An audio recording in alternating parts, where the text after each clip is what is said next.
Assalamu alaikum wa rahmatullahi wa barakatuh. Welcome back to the Muslim Youth Podcast, the podcast in which we talk about the problems the youth are facing in today's society. And today's topic, we are going to be talking about the prophetic lifestyle of Rasulullah sallallahu alaihi wasallam and how we can adopt the way of Rasulullah sallallahu alaihi wasallam in our lives. And alhamdulillah, today we are joined with two beautiful guests. On my right, Maulana Ahmed Raza, and on my left, Maulana Zainul Abidin. And inshallah Azza wa Jal, we'll be asking some questions, and by asking these questions, we will learn how to implement the way of Rasulullah sallallahu alaihi wasallam in our daily lives. The first question I want to ask Maulana Ahmed Raza: how can the youngsters connect more to Rasulullah sallallahu alaihi wasallam in the 21st century? أعوذ بالله من الشيطان الرجيم بسم الله الرحمن الرحيم. It's a very, could say, a very deep question of how can our youngsters, our youth, follow the Messenger of Allah sallallahu alaihi wasallam in today's society. You see, our youngsters, our youth, they're more inclined towards the dunyawi things. Like you could say, they're inclined towards their football matches, they're inclined towards their favorite players, or you have UFC as well, they're inclined towards their favorite fighters or favorite boxers, etc. But the main thing here, Maulana Jamil, is that which thing are our youngsters prioritizing? Once you get your priorities right, then you know who to follow. If you prioritize Allah and His Rasul sallallahu alaihi wasallam, then without a doubt, without even thinking, you'll end up following Rasulullah sallallahu alaihi wasallam, his ways and his lifestyle as well. But unfortunately, the sad reality of today is that what or which thing have we given priority to, or what thing has our youngsters, our youth have given priority to? Okay, they've given priority towards these football stars, they've given priorities to these UFC fighters, these boxers as well. But once they give priority to Rasulullah sallallahu alaihi wasallam, then without thinking, they'll be following the way of Rasulullah sallallahu alaihi wasallam. Just a small example, the blessed beard, a beautiful sunnah of Rasulullah sallallahu alaihi wasallam. Now this beard, it makes a person look beautiful as well. Now there's many wisdom behind this as well.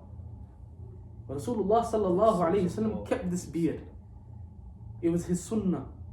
It was his way. Now nobody can say that I love Rasulullah sallallahu alaihi wasallam but not follow his sunnah.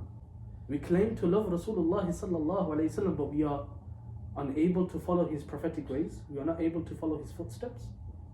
So Maulana, I'd say that how can our youth and how can our youngsters follow Rasulullah sallallahu alaihi wasallam is by choosing your priorities, making sure that you know who to prioritize and what to prioritize. I think by this our youngsters will be able to follow the prophetic way of our Messenger of Allah sallallahu alaihi wasallam. 100% I agree with you, Maulana Sahib. But the main thing that a person needs to have is knowledge. Once you have knowledge of a person, then love comes afterwards. You can't love something without any knowledge.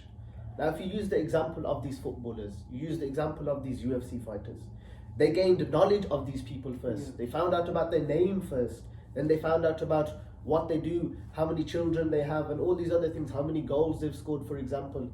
Then they begin to love them. Now if they change this and channel this love and this knowledge to Rasulullah sallallahu alaihi wasallam, they know about Rasulullah sallallahu alaihi wasallam, then automatically that love of Rasulullah sallallahu alaihi wasallam will come. What do you think, Maulana Zainul Abidin? If you look at the life of the Prophet ﷺ, is that the first 40 years he ﷺ showed his characteristics, showed his character. This has a big impact. It's not only a few years, it's not only 20 years, it's not only 25 years. A big, long time we're talking about. 40 years. The Prophet Islam did not announce his nubuwwat. And what did he do before that? What he did is he showed his beautiful characteristics and character, his honesty. So what? The thing that inclined people towards him, it was his character. Husnul khulq. Yeah? Is like Allah subhanahu wa ta'ala says in the Quran, وَإِنَّكَ لَعَلَى خُلُقٍ عَظِيمٍ. This is the character of the Prophet ﷺ, that he is in خُلُقٍ عَظِيم, the great character of the Prophet. If you give a gift to some person, if you give a gift to a child, how happy does he get? The same way we should be in a beautiful manner, that whenever we approach any youngsters, we speak in such a way that they get inclined to us. That look, we are doing so many things. For example, a drug dealer. Yeah? And sometimes youngsters nowadays are doing drugs. Unfortunately. If, for example, I go to them and show my character, I speak in a good way, I speak in a beautiful way, that person will surely be attracted.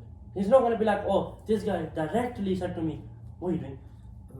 Well, you can't directly go and say to them, look, what are you doing? You're doing wrong. He's going to get more nafrat.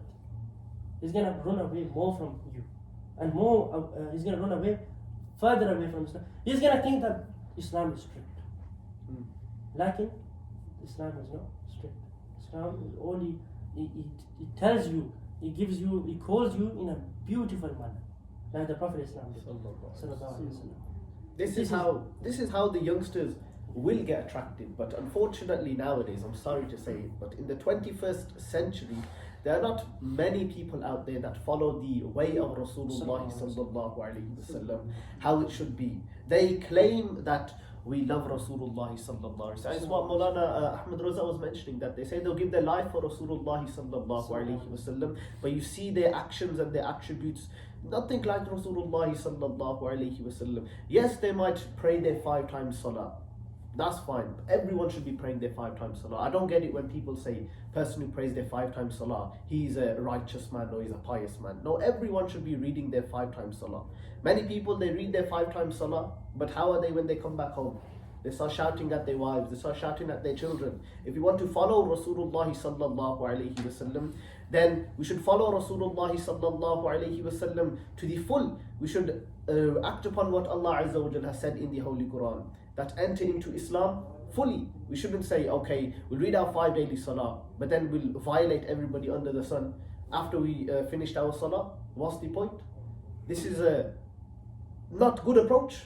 And the people who see that you're reading the 5 times salah, they say, this is how Muslims act. There's one quote I remember, Khabib, the UFC fighter, he mentioned regarding how a Muslim should be. That he said that the non-Muslims, they don't read the Quran, they don't read the ahadith of Rasulullah sallallahu alaihi wasallam. They see the character of a Muslim. Now, if a Muslim, whether he's in school, whether he's in college, whether he's in university, whether he's at work, wherever he is, if he's got bad character, if he's swearing at people, if he's just speaking whatever he wants to speak, then the people, the non-Muslims, are going to think, oh, this is how a Muslim is. He's rude to people, to the public. He doesn't care about people. He just cares about himself. And then they're going to think that this is how the Prophet sallallahu alaihi wasallam is, because the leader of the Muslims is who? Rasulullah sallallahu alaihi wasallam. So if we as the ummah of Rasulullah sallallahu alaihi wasallam are acting in this way, then the non-Muslims and the people who don't know about Rasulullah sallallahu alaihi wasallam, they're going to put accusations and say this is how Islam is and this is how Nabi sallallahu alaihi wasallam is, which is completely incorrect. What do you think, Maulana? Completely agree with that. You mentioned at the start, you just mentioned a quote about Khabib, that the disbelievers, they don't read the Quran, they don't read the ahadith, they look at our characteristics. Now, mashallah, we do see our youth in the month of Ramadan, they strive in the path of Allah subhanahu wa ta'ala. They try to do many good deeds. When they're fasting, they try to stay away from many bad things.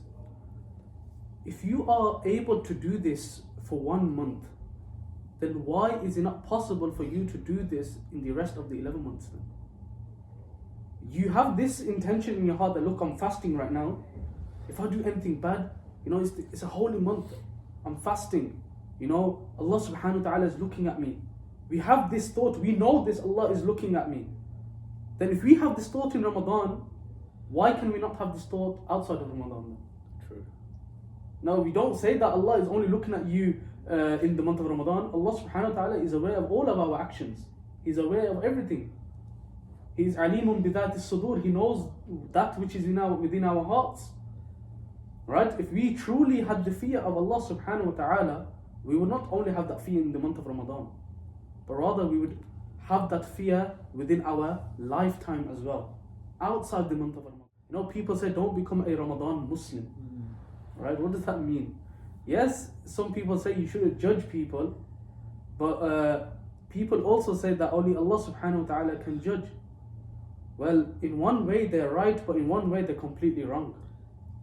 So what do I mean by this is that yes, Allah subhanahu wa ta'ala can judge, He will judge as well on the Day of Judgment.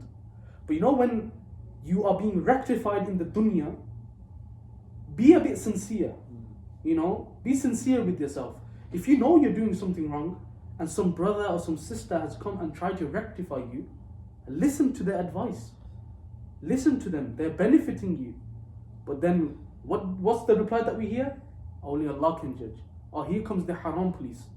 What are these new statements that our youngsters and our youth are coming up with? Haram police? What do you mean by that? This is not my deen. This is not your deen. This is not Mawlana Zainul Abidin's deen. This is the deen of Allah and His Rasul. He told us and He taught us what's halal, what's haram. Al-ulama'u warathatul anbiya. The ulama are the inheritors of the anbiya. So Rasulullah told us and He taught us what's halal, what's haram.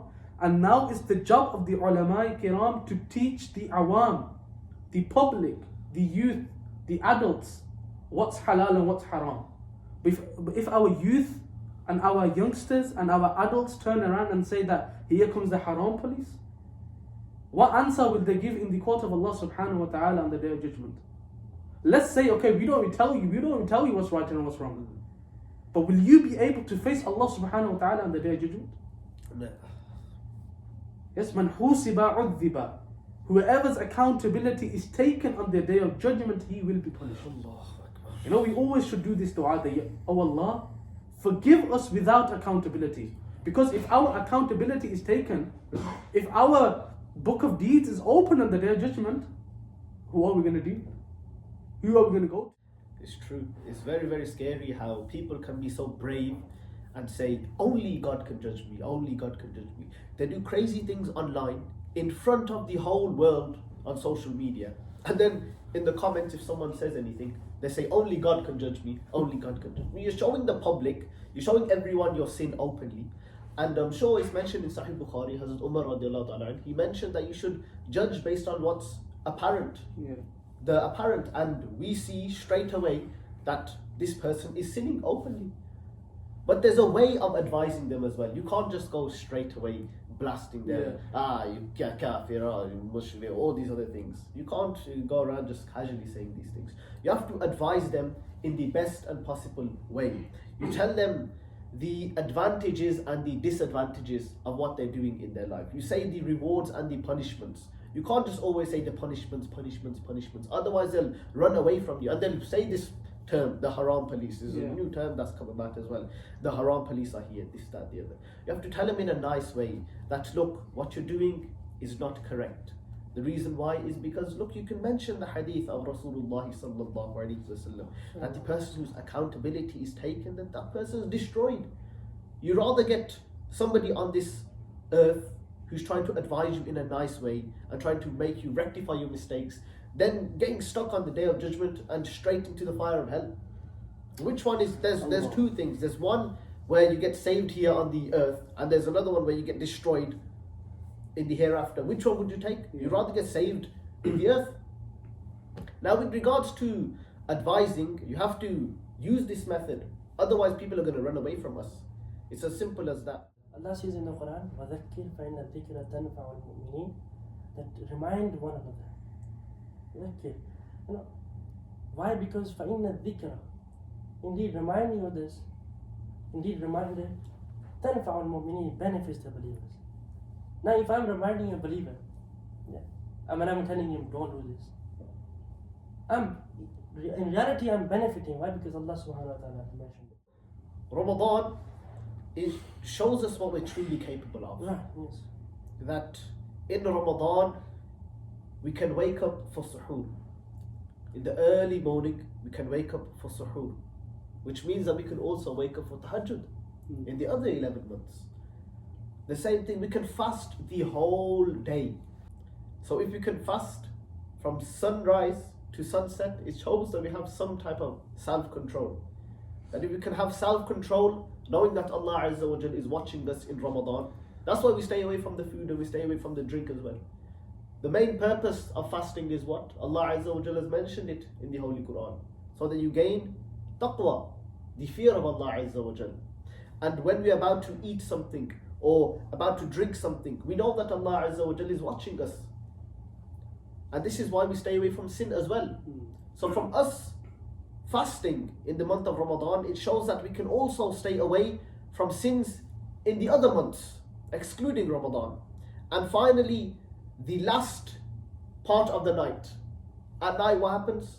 We read Tarawih, we stand for prayer at night, which shows that we can also do the same ibadah in the other 11 months. So Ramadan, it teaches us a lot of things, from suhoor, from fasting, and from Qiyamul Layl, Tarawih, in the night. It shows that we have a lot of strength inside of us, but we always try and make excuses or try and be lazy. Now we can't really have any excuses. Ramadan, yes, the fasts at this time might be very short, but the main point of Ramadan is to gain the fear of Allah Azza wa Jal, is so that we fast with our heart, we fast with our eyes, we fast with our ears, we stay away from all this haram.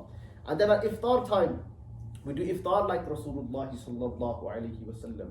And this is how we have a successful Ramadan. And it's been mentioned, if you have one successful month, if Ramadan is successful for you, then the rest of the 11 months will be successful for you as well. Yes. But if Ramadan, this 1 month of Ramadan is not successful for you, then the rest of the 11 months that you have, they are not going to be as successful. So we should make sure that we make use of our time.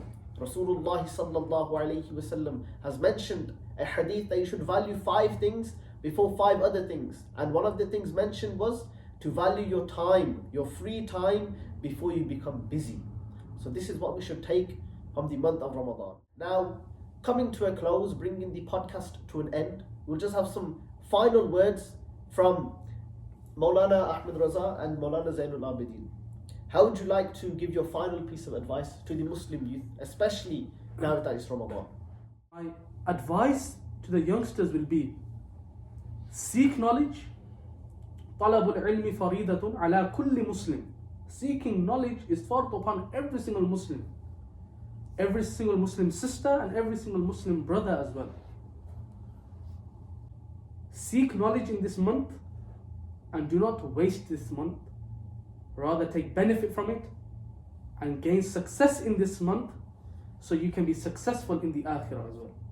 We should gain knowledge of how Rasulullah sallallahu alayhi wa sallam, he used to pray, how Rasulullah sallallahu alayhi wa sallam used to spend his Ramadan, how Rasulullah sallallahu alayhi wa sallam used to be with the people. Then and only then can we actually learn from Rasulullah sallallahu alayhi wa sallam. Then and only then can Rasulullah sallallahu alayhi wa sallam be our role model. If we don't gain any knowledge, like I mentioned before, if we don't gain the knowledge of Rasulullah sallallahu alayhi wa sallam, then we won't fall in love with Rasulullah sallallahu alayhi wa sallam how we should. And if we don't fall in love with Rasulullah sallallahu alayhi wa sallam how we should, then we won't be representing Islam in the best possible way. What would your final message be? A very wise man has mentioned that when a person, when the month of Ramadan starts, when they see the moon, they plan to do goodness and worship Allah, to obey Him. And whenever they see the month of Shawwal, they plan to do evil. Now, the first moon you see, you plan to do goodness. And the second moon you see, you're planning to go back to the ways of shaitan. Wow, that's a good analogy. Back to the ways of shaitan. Now, this boy came to show you that you should spend your life according to this, in the way how Ramadan has taught us. And what we end up doing is that we end up celebrating Shaitan coming back. It's like we are celebrating, the moon is coming and now we think Shaitan is coming back, we're celebrating. So if the night of Eid is coming now, you should want to seek the reward from Allah subhanahu wa ta'ala. You should you want that reward. And why is that reward? That Allah subhanahu wa ta'ala will forgive everyone. This is the main thing that we should take from the month of Ramadan. The month of Ramadan is here so that we can rectify ourselves. If we rectify ourselves in this month, then no doubt the rest of the 11 months will have success. And if we don't rectify ourselves, if we don't make the most out of this time that we have now, if we don't gain Islamic knowledge, if we don't learn about Allah Azza wa Jalla and His beloved Rasul Sallallahu Alaihi Wasallam in this month, then it's going to be difficult afterwards. So my last message to you is that know who your Creator is and know who the best of creation Sallallahu Alaihi Wasallam is. Because when you know who your Creator is and you know who the best of creation Sallallahu Alaihi Wasallam is, then you will truly know your purpose on this earth. And when you know your purpose on this earth, this dunya and its distractions, they won't affect you. So, my dear Islamic youth, Muslim youth, make sure you value your time in Ramadan and make sure you value your time in the rest of the 11 months so that you won't have regret on the Day of Judgment. So may Allah Azza wa Jalla allow us to act upon whatever we have learnt, implement it in our daily lives and pass it on to others. وَمَا عَلَيَّ إِلَّا الْبَلَاغُ الْمُبِينُ.